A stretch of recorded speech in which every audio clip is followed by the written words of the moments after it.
Hi, everybody. Welcome to yet another call. And today we have yet another exciting guest who, I like, chatting with guests who actually building cutting edge products and services. And I think today we are blessed to have, David on the call. Hi, David. Hi, I'm really glad to be here, and I hope I live up to that really good intro. Yeah, cutting edge. I'm sure you will. I'm sure you will, David.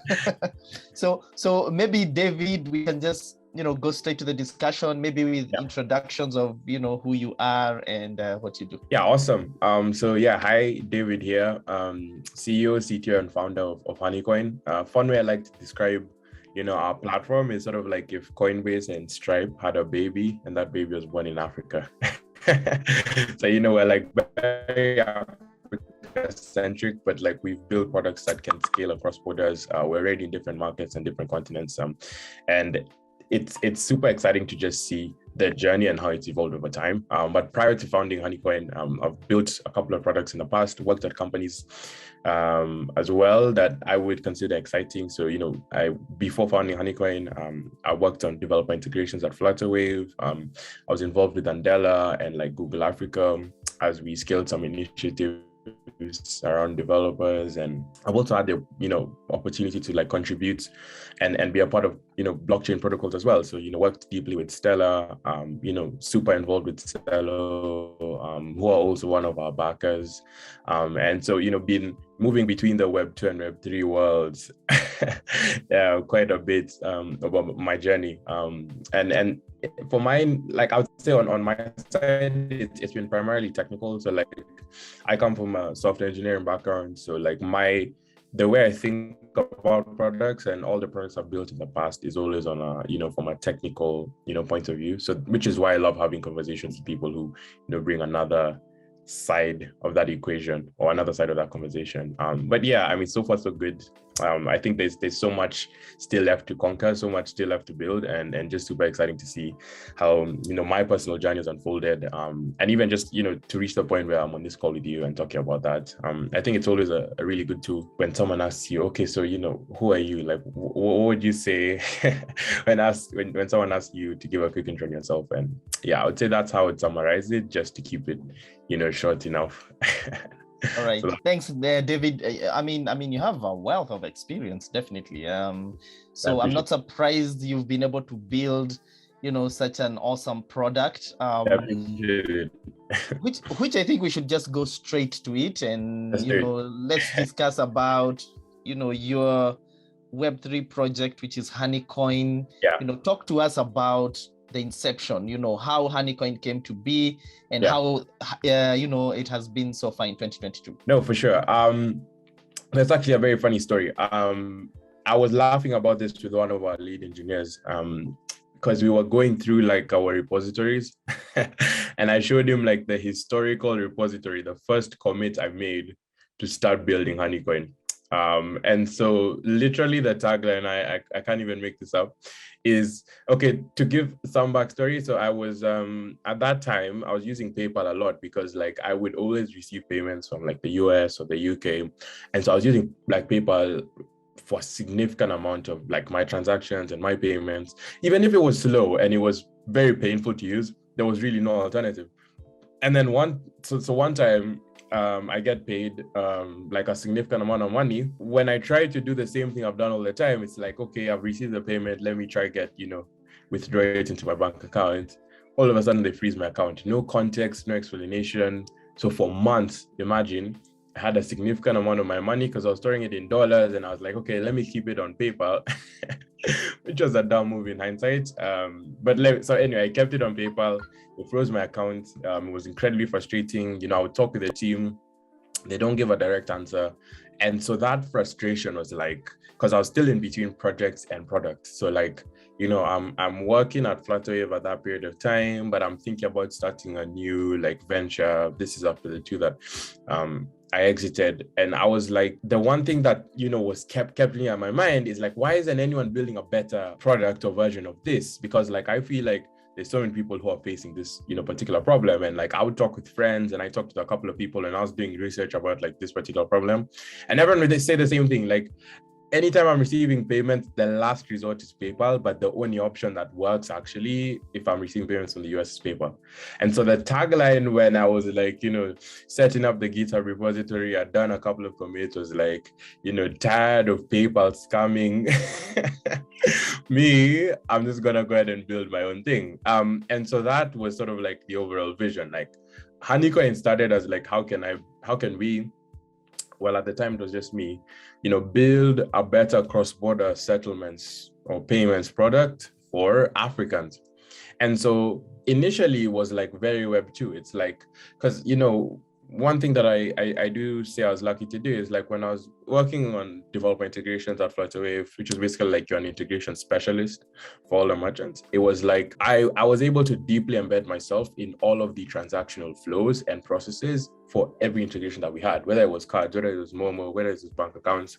And so the first goal was like, how can we connect everything that is going around in these different, countries and continents, and just tie it into one, holistic product. At this time, even Chipper was still early. Like they were in only like 2 markets. And so I was seeing Chipper and I was like, yeah, that's a pretty cool product, but they're missing out on such a large segment of all of the payments that needs to be supported and even the termination points.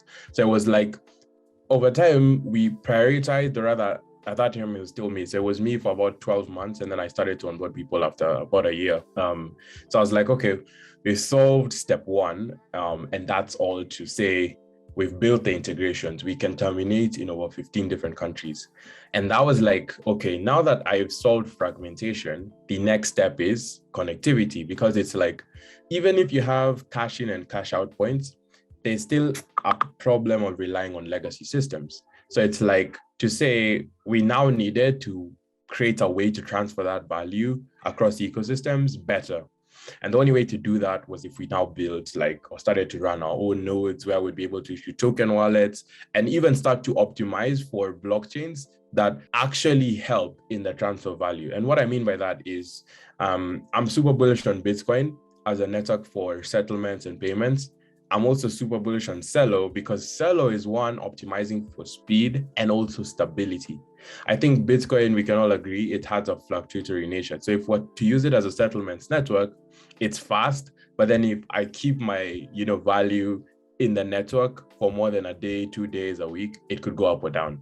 So it was like, how can we build on chains and even support our own internal infrastructure that's blockchain based that now makes it easy to do that? So it's like, once we solved for that, it started to become very simple, and clear that we exist to sort of make it frictionless and easy and instant as well to help people just, pay and get paid for doing what they love, or if they're paying the people that they love. And so, yeah, that was the early days at HoneyCoin. We've evolved so much since then. Like right now, I would say we are a two-facing ecosystem of consumer products and creator products. So we have our monetization platform, which is solely focused on the creator economy and passion economy. And then we have our consumer platforms, which is our P2P wallet, our crypto wallet. And that's now, where that synergy happens. But I like the connection because these are two relationships that interact with each other a lot. And that's sort of what we continually try to optimize for. But yeah, that's basically, I'd say, how we've evolved over time into the kind of product that we are right now. Sounds like a really well thought out project, yeah. Which is really nice, actually, hearing you talk about you bringing your experience from Web 2 and from Flutterwave and actually building a product that actually solves a problem. That's to me, is key in the Web3 economy. Now, before we even proceed, the name HoneyCoin, where did that come from? It was random. Everyone usually asks me this because they're like, it's such a good name. How did you come up with this? It's such an amazing name, but it was completely random. Yeah, it was. I remember very vividly that conversation I was having with my sister, and then I had with my friend, and the name just came randomly. I checked on Google if there's any domains that are registered like that. There was 0. We registered the first one, basically locked in the IP of the name and everything, and then that's how HoneyCoin became the name that stuck. Yeah. All right, that's good to hear. Now, diving a bit into some of the services and offerings, maybe I know you've mentioned a couple, yeah. couple, Yeah. but maybe just quickly break down to somebody quickly, what are HoneyCoin services and offerings? Yeah, that's a really good question. So I guess to let me, if I was to start, going backwards to the front, we have like our API, which initially was internal. So like, we're of course using this to do everything that we're doing, but now we have a B2B API, which helps businesses, corporates, small businesses, regular merchants to accept and receive crypto payments as well as fiat payments, and cash out the crypto payments for fiat, or even stake their funds, and then we generate yield on their assets on their behalf. So we generate anywhere between 12 to 25% APY on whatever assets they've staked on our platform. Outside of that, you can then just use us as a regular, escrow system of sorts to be able to get paid in crypto and then liquidate it in fiat. And this has taken off significantly. We have a couple of businesses already on the platform. We have, some merchants already on the platform, and it's still internal. So like, it's very like, we onboard every single individual entity on a one-to-one level. I see us productizing this and making it public down the road, but for now we want to keep it, closed out so that we can at least study and identify how folks are using us. And then to bring it to the consumer side of things, like I mentioned, B2B wallet. So you as a user in Nigeria, you can send money to Kenya. If you're in Ghana, you can send money here. But that is blockchain based. So all of these payments are being transferred across an off-chain ledger that we support. You as an individual can receive a crypto payment and then liquidate it for fiat, or even pay for a service or a good in crypto. And what I mean by that is, like, if you're in Kenya, our crypto wallet actually supports crypto to till number payments, meaning you can actually pay into a till number if you had like stable coins in your CUSD wallet, which is something that's super exciting to me as well. So like, we have the P2P wallet, we have the crypto wallet for consumers. And then on the other side, and lastly, we have the creator platform. So, you as a creator can like mint and fractionalize NFTs. This of course got the most buzz with Octopizo, who deployed his product with us, who's like a rapper based in East Africa. But I mean, his fan base is huge. Millions of people are connected to him and his music. And outside of just minting and fractionalizing NFTs, you can just get paid for a service you've offered. So if you're a freelancer, you get paid for work you've done. Or if you're just a regular individual and maybe I'm a developer and I work for a company in the US, they can pay me through HoneyCoin, and I receive the payment instantly. I liquidate it into my, regular whatever fiat account, like bank account or mobile money, or I just keep it on the platform as well. And so, yeah, that's basically an overview of all of the products and services, all tied together, of course, via API. That's now productized as well. Great. Thanks for that. Now, you obviously touched on, the NFT platform, which we are obviously, got quite a lot of buzz with Octopizo recently. Yeah. Maybe you can talk to us about that drop for now. Yeah, sure. How was the Octopizo drop like? I was watching it live and I was seeing a lot of interactions, but just from your perspective, really, like, how was that drop like? The one word I would use to describe it is exhausting. And I say that because on the day of the drop, on the day before the drop, I didn't sleep because we were just making sure everything is in line. We were talking with Octo, telling him, these are sort of like the expectations that we have. We were planning. My marketing team was also, from the week before to, the week on the day of the drop, we were trying to build as much buzz, and we did an amazing job at that. Our site crashed because we had thousands of visitors in the first 15 minutes.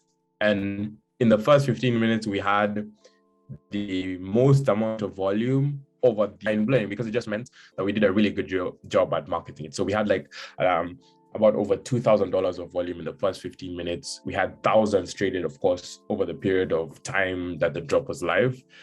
So when it comes to the metrics, I'd say we definitely hit all of the targets that we had, even the targets that we didn't think were possible. I would say also on a platform level, we've gotten so many inbounds from artists that it's now a matter of our planning. Like when I can't disclose the artist that we're talking to right now, but we're talking to, what we're able to achieve with Docto, and the fact that it's different, it creates content, creates, who puts out creative work. And no, I think all in all, it was a real success. And I guess I'd be happy to also explain on a deeper level, how it works. I think actually my next question was, how does an artist deploy a project on HoneyCoin? Oh yeah, good question. So it's super simple actually. So anytime an artist wants to deploy like a fractional NFT drop or even just a regular NFT drop on our platform, it's almost as easy as uploading a photo on Instagram. Like that's how, like when I was explaining to the team what we want to build here, that's what I would always say. Like if we can make it as easy as uploading a photo on Instagram, even your grandma can do that right now because they've made it super easy. Then that's kind of the experience that we created. So it's literally a matter of like, you go on the platform, you go on the creative platform, you select the chain that you want the drop to happen on. Right now, you can do it on Polygon or Celo or Ethereum. Once you select the chain, it's only a matter of now putting in your terms. So like you set in the quantity, you set in the title, the description of this drop, you set in the conditions as well. Or you can involve us, you can choose to involve us and say, can you guys help me build like a custom distribution system or a custom quantity management system where it's basically like, I want to only set, I want to put out 5 pieces in the same collection, but I want it to be like a certain number or a fluctuating number for each item in that collection. So you can do all of that on the platform, and it's literally just one interface. You go in, you set all of those details, and then you can basically now you deploy it, and we then handle all of the backend jargon, deploying it to marketplaces, having it listed on OpenSea, Foundation, the likes. All you need to do is just that one upload, and then we handle everything on the backend for you. So it's incredibly simple. And then we also are, for every drop or every creator on the platform, they have access to us. So even if you aren't sure about something, you literally just go, you tap on the support chat, and then you'd be able to talk to a real human, including myself, in case you needed like some help. David, how long does it take, for example, to deploy a project on the platform? I'd say 5 minutes. And the reason I say 5 minutes is because it can be faster if you've pre-planned, but it takes longer to plan a drop.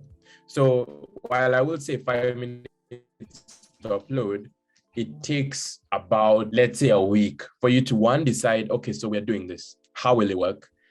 How many items do I want to, be put out? Because, most people see NFTs as this, I think there's this misconception that it's like an easy way to make money on the artist side. It's an easy way to make money on the collector side. But NFTs as an technology need to be well thought out, even when you want to implement it for yourself. So I would say it takes a week to plan maybe, and then just 5 minutes to put out everything, and you're good to go. All right, great. Thanks for that. I think people just need to know that it's not rocket science. No, it is. It's not. Well, I think there's a level of complexity, but like that's what we've worked to solve so that we make it accessible and simple. Yeah. Indeed. Exactly. All right. You mentioned you're working with other artists. You cannot disclose, but I can't disclose the names. I'm pretty sure you can disclose one here on BitKE. As an exclusive.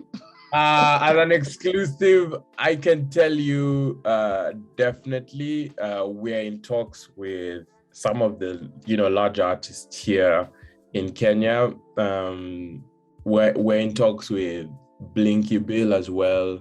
We're in talks with some groups.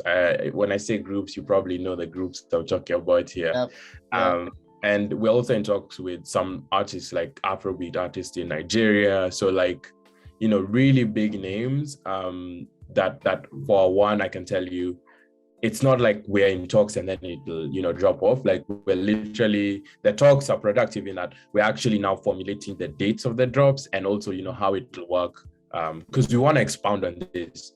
Like we want to become, basically my goal and our vision, overall vision for this is we want to become the primary platform for any creator looking to get into NFTs. And we want to become the primary platform that introduces consumers to crypto, either through NFTs or through crypto itself. And so that's why like it's super exciting. Like there's a lot of there's so much that we have in store and in the pipeline that it's like it's literally not just a matter of, you know, us executing to the point where everything goes smoothly. Excited to see what, you know, artists, you know, have their drops, obviously. Like I said, I was very eager with Octos. I definitely look forward. I'm sure even our listeners look forward to those drops. Now, David, moving away maybe from the platform, let's talk about your investors. You know, you've touched on, you know, Celo being one of your investors. Maybe can you know, just let us know a bit about your investors. And again, this question again is for other entrepreneurs who might be interested in maybe building. What was your decision when it came to selecting your investors, and, you know, what are some of the tips maybe you can give us on that? Yeah, that's a really good question. And it's an area I like talking about. The one question I always get asked is like, you know, HoneyCoin came to be, and then we check your landing page, you have like 12 big name investors. Like, when did you guys even raise? Because I'm always asked, like, you guys have never announced a round. And it's like, okay, don't worry, we'll announce one soon. You know, maybe with BitKE as well. Like. But anyways, so like, I think I'll start with like the selection. I think for me, the initial process was the hardest bit. I'll say the first month of like when I decided, okay, we're going to close a round. That was the hardest bit. And it wasn't that we're having meetings. Meetings weren't the hardest part. The hardest part was actually the selection, like deciding on what's the type of investor that would be connected to the vision of the product, even if it changes or evolves. And what's the type of investor that I want to have on the cap table when we become a unicorn, when something good happens, when there's an exit scenario. Like, I want folks who are like rooting for me when we're in the mud, and also folks who will be rooting for me when, you know, we're the ones everyone is seeing in the limelight. And so for me, that alignment was mainly just checking out, like, the one piece of advice I'd give to founders is, you have to realize that when an investor is doing due diligence on you, you should have already done your due diligence. You've checked their portfolio, you know what they invest in, you've checked their thesis, you know, like how they think about products. Because you'd never be able to go to a health tech investor and convince them to invest in a crypto project. So the moment you're cold emailing that investor, or the moment that they've seen you on Twitter, they reach out and they're like, okay, could there be a fit here? It's also polite to say like, hey, listen, thanks so much for reaching out, but I just don't think there'll be a fit here, because you've seen their portfolio had like 1 fintech and 10 health tech. So the probability of them closing on you is like 1% to 99. You can see what I mean by that. And so that ability to filter and create a fundraising process is what most folks don't do. And it's actually the difference between running a successful fundraise and not. And that means I've shortlisted the people I want to talk to. I shortlist the people I know who might be able to connect me to these people. And as soon as I get the connection, I carry the conversation in a custom way to how that investor thinks. I think building that process becomes the most crucial element to actually closing a fundraise. But I'll say one super important angle in that whole thing is that, you know, most people, I'll say in most scenarios, you choose to fundraise because you're the one who needs the money. It's not that the business is in a position to take in capital to scale. And that's a misconception. Like my whole thesis with bootstrapping, or rather my whole decision with bootstrapping the project for about 12 months and then raising, it was about 6 months to the first round that we did. It was only as a result of trying to de-risk the business to the point where we became profitable. And now we were scaling on the basis of that. We are profitable, we're scaling, we know what works. Let's just, you know, put in some fuel to the fire. So it wasn't like, okay, nothing is working, my money is running out, let me go to investors and tell them to invest. It's like if you're adding blood to someone who's dying, you usually do it before they're like past that. You usually do it before they're past the point that it can help them. So like, for me, it was realizing that now that I've de-risked the business, now that I've identified some things that work and down the road they could still continue to work, let's add that fuel to the fire. And I think that's always a good position, even as an investor looking into you as a business. The fact that you will choose to bootstrap in order to de-risk my investment in you makes me know that you care about the capital that you had to put in the business and will care about the capital that I'm putting in to that particular business. But I will say, like, as an African founder, even if you do a pre-seed of 100K, you have my respect, because it's not about convincing someone to give you money. It's about you're scaling not only the hurdle of raising capital, but also the misconceptions and stereotypes that are placed on you as a founder. So I think you being able to accomplish that and achieve that in and of itself is something that should be applauded. But I would also say that, like, final piece of advice around this is just, don't treat raising as a milestone. Treat when you start to see the fact that the capital was what you needed and it's working as the milestone, because it's always like someone announces a 10M round on TechCrunch, or we have, of course, the talk of the town, fast raising over 100 million, and then it just goes bust. Like, if we focus on the round announcements, you'll start to see that it's more just like that's the fog, and then when the fog clears, you start to see the rational businesses that didn't make any noise but are the ones who are doing the real numbers. So like, I would say focus more on the business instead of like, the funding being a milestone and your overall targets. And yeah, so I think that would be my 2 cents on closing the round and just how I thought about the investors that, we brought on board. Like, right now we have so many amazing investors. Like, our cap table looks like we've probably done our Series A already. Like, we have folks who can double down and just close up that round. But it's also because, like, we built a story and a product that aligns with what they're looking for. Like, when someone was looking at the Stripe in the first year, when someone was looking at the Uber, Airbnb first year to first 2 years, like, the fact that we've crafted a story that paints that picture down the road is something that I am, super proud of. And down the road, I think will pay off for us. Spoken like a true successful founder. Well, thank you for those pointers, David. Now, I try. Yeah. Yeah. I mean, now let's talk about the business. There's a point there that you mentioned where, you're de-risking the business for the investors. Now, on HoneyCoin, how do you guys make money? How does HoneyCoin make money? Yeah, that's a good question. Our business model is slightly different to, like, regular companies in the space, in that we have like a multi-tier model in the way that we monetize our product. So I'll go with the consumer platforms first. So via the consumer platforms, because we've built a really large P2P network, we have thousands of users across different African countries, we can innovate on the spreads that we make on FX. So like, there's all of these different currencies that are being traded and transferred across our platform, both on the crypto side of things and the fiat side of things.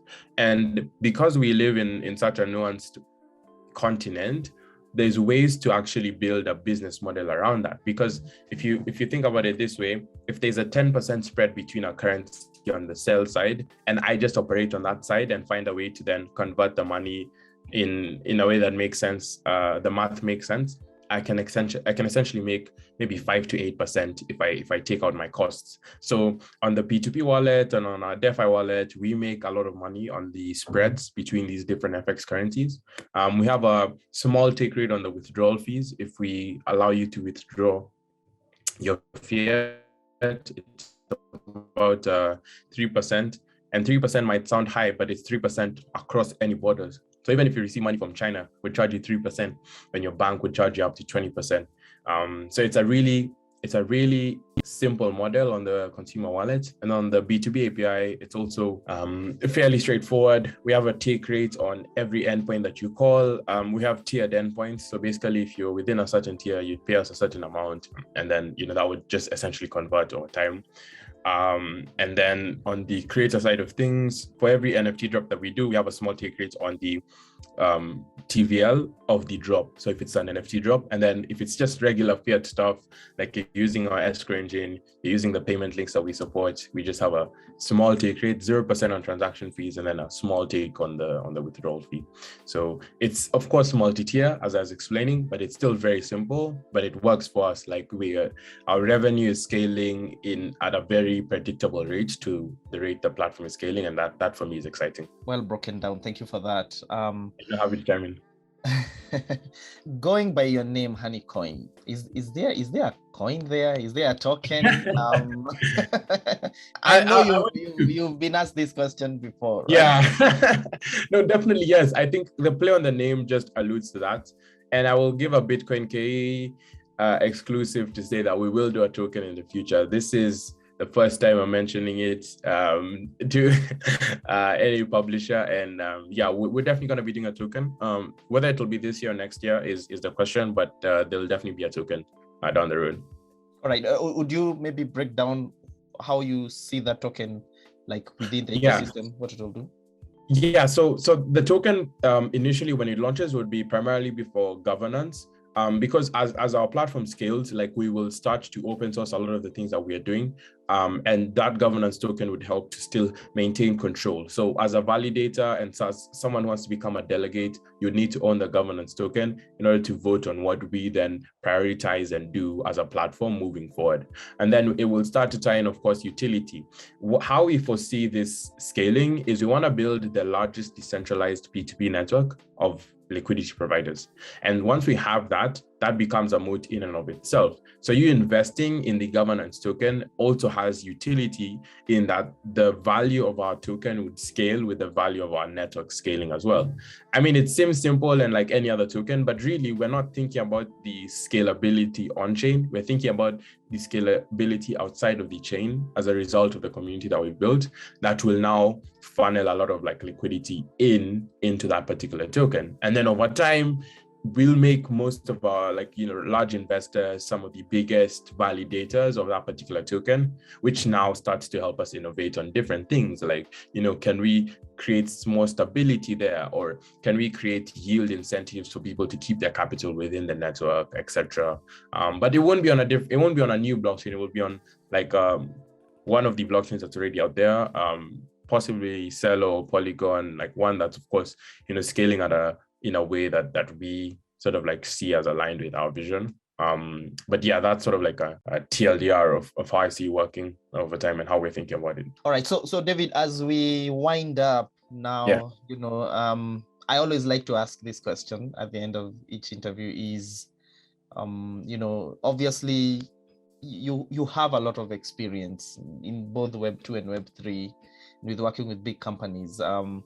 But for entrepreneurs in this space, within this ecosystem, what would be your sage advice for African founders? I know you've talked a bit about raising, but generally, what would be your advice to people who are building like you? Yeah, I'll say my advice is rooted in the fact that this is something that I would still tell to myself right now. So, and the one thing that I would say is, as a founder in this ecosystem, that where things are moving so quickly, things are evolving, don't be quick to make assumptions or judgments in an ecosystem like ours, but try to form your own convictions based on truths that you have experienced yourself, or based on values that you have seen work over time for different individuals and the like.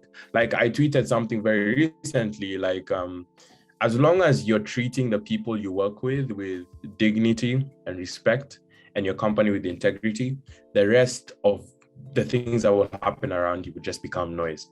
So it's all to say that we should, you as an entrepreneur should never be in the business of having such a strong way of thinking about something that you don't allow yourself to change that way of thinking about something. Because there'll always be entrepreneurial books that are launched and released every single year telling you this is the way to run your business, this is the way to run your company. Your convictions around such things is better formed by your experiences and the experiences of other people, candid experiences that you can say, I can actually learn from that, and not like the fluff and the articles and the books that say this is what works, this is what doesn't. And then, on a personal level, the only sage advice I have is treat people right, and it always comes back around. Like, I think we're mainly having this, like, David, I'm having this interview with you because in general, it's not because it's because of HoneyCoin, but it's also because like you're a nice person and I'm a nice person. We treat each other with respect and we value each other as people. Like, I think it's understated or underestimated just how much or how far it goes to treat people with respect and value them. Like, if you're in a room and you know of something that's happening on the blockchain side of things, you'll give me a call because you know that, I'm a good person and you value me as a friend.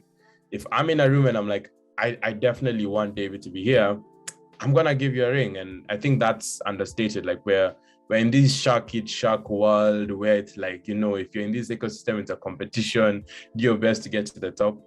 But what most folks don't realize is also the pie is big enough for everyone to have a share, and everyone will eat and everyone will be full, and you don't have to step on someone else to get there. So that would just be a couple of my pieces of advice to give to anyone in this space. And it's like, to emphasize, it's something that I'm telling back to myself because it's something that you can also forget. Thank you for that. I think I can sum what you just said there, where people say always doing the right thing is the right thing, so yeah.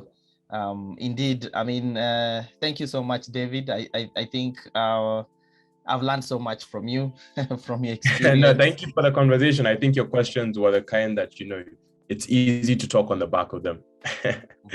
Yeah.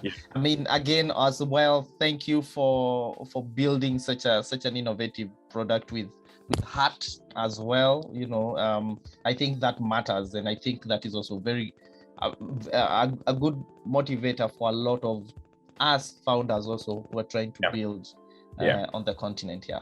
So I appreciate thank you. Thanks so much for your time as well. All right, thank you, David.